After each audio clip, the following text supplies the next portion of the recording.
গণভোট আগে নির্বাচনের আগে করতে হবে এ বিষয়ে জামাতের অবস্থান অনড়। দেখুন, রাজনীতিতে কোনো জায়গায় কোনো কিছুতেই শেষ বলতে কিছু থাকে না। গণভোট আগে নির্বাচনের আগে করতে হবে এ বিষয়ে জামাতের অবস্থান অনড়। পত্রপত্রিকাতে খবর আসছে। এই অনড় মনোভাব আসলে কতটুকু শক্ত? দেখুন, রাজনীতিতে কোনো জায়গায় কোনো কিছুতেই শেষ বলতে কিছু থাকে না।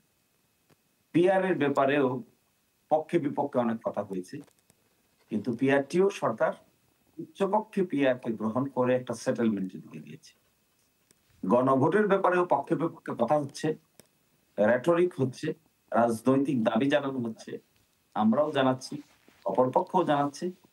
সেখানেও একটা আশু সমাধান হবে বলে আমার কাছে মনে হয়, এবং এই ক্ষেত্রে সরকার যদি উদ্যোগ নেয় সেটাই সবচাইতে ভালো হবে। যেন মতপার্থক্যটা না থাকে, সকলে মিলেই গণভোট অনুষ্ঠান করা যায়।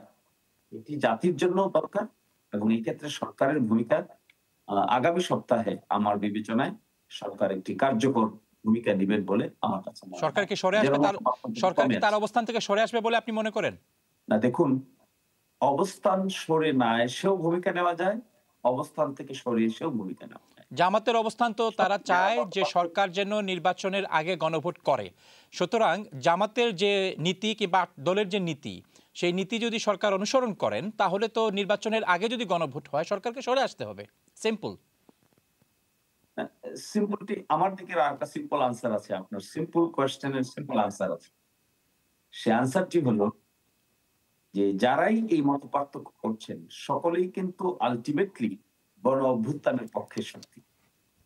তারা সকলেই চান ফেব্রুয়ারির নির্বাচনটি যেন কোনোভাবে ব্যাহত না হয়। আপনি স্পষ্ট করে দেখতে পান। এই জন্য এখানে মতপার্থক্য যতই থাকুক না কেন, শেষ পর্যন্ত মতপার্থক্য দূর হবে বলে আমি প্রত্যাশা করি।